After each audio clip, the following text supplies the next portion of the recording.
Hopefully he actually picks up, because if he doesn't, then... You can call the other grandpa. Grandpa's very good. Yeah.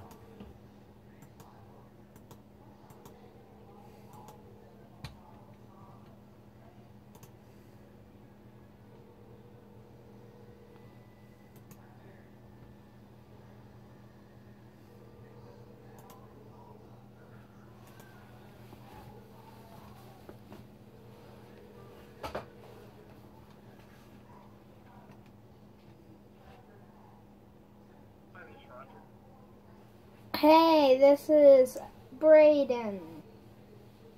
Braden, how's he doing? Good. What's happening?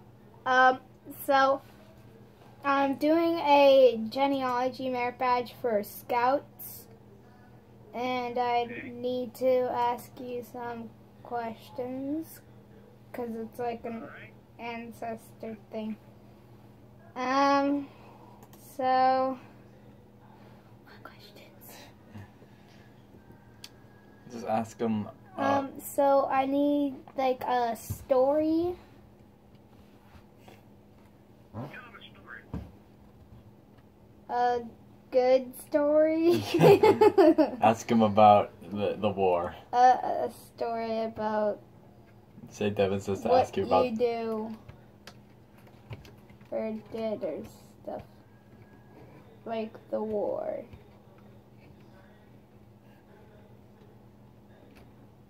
I'm not very good at phone calls.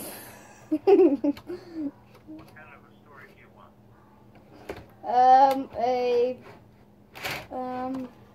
Hang on, put it on speaker. Um, Hey, Grandpa.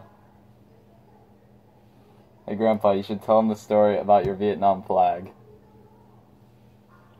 About Vietnam what? You should tell him the story about your Vietnam flag.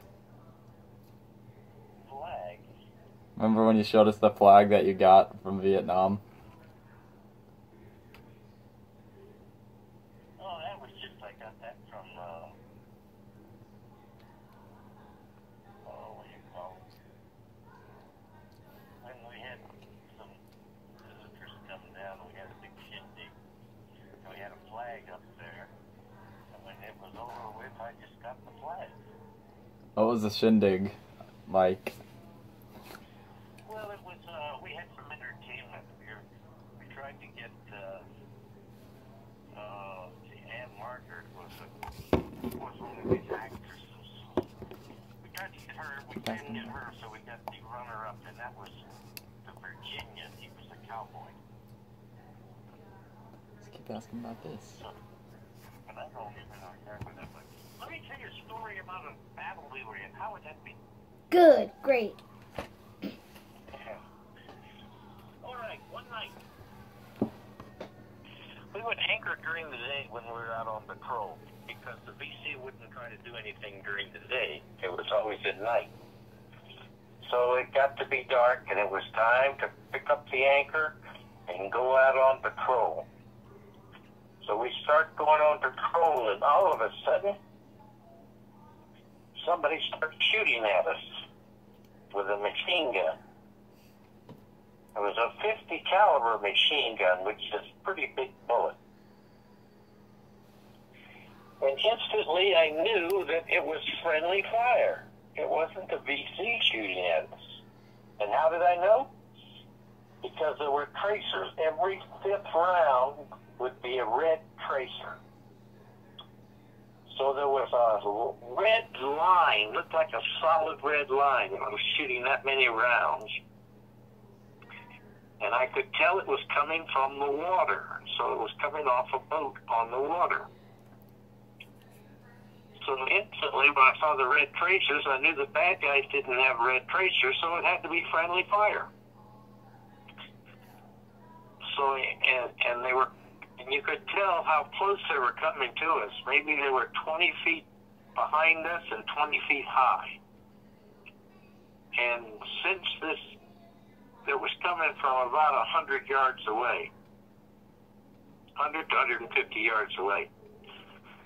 So I had the guys steer a course. We number one, we went wide open, and then steer a course so that the range and bearing from that gun that was shooting at us would continually be changing. So if they did hit us, it would only be for a short period of time.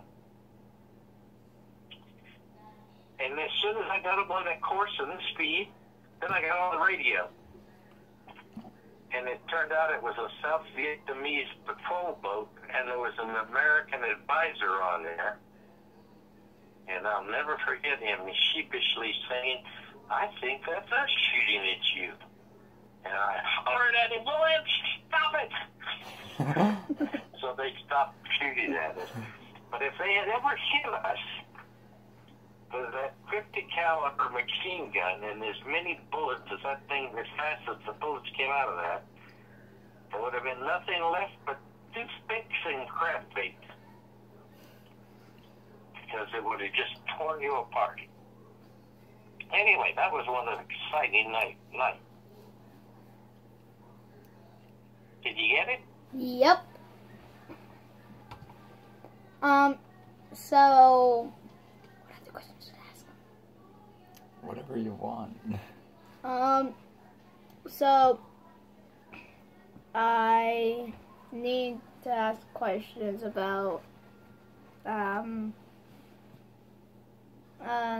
stuff you do, I guess. Like,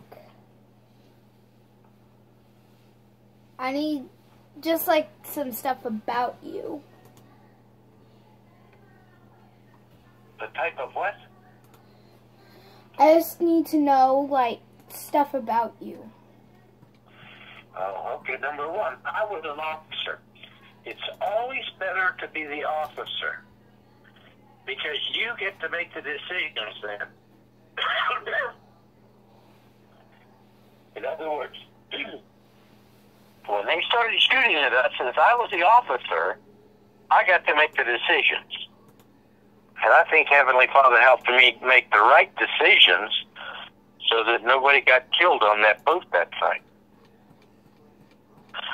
And you become an officer after you go to college, and either while you're in college or after college, you go to school to become an officer in the Army or the Navy or the Marines or the Air Force.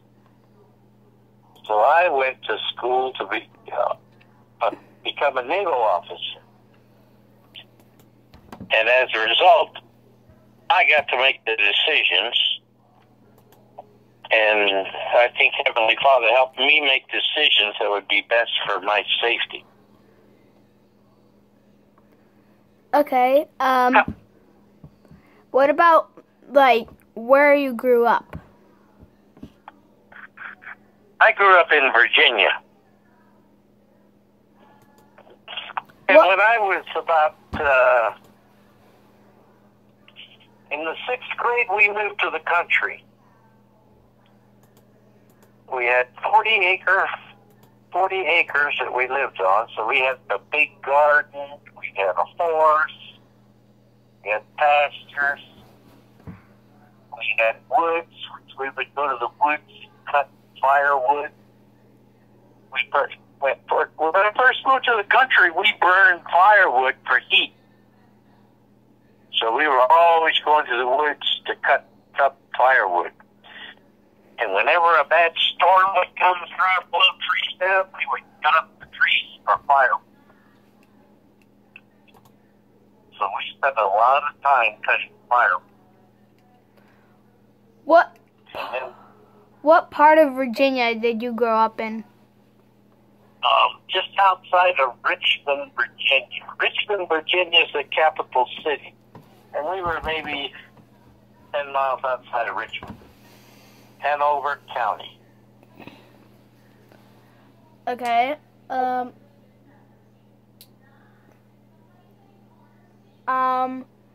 Like, what about,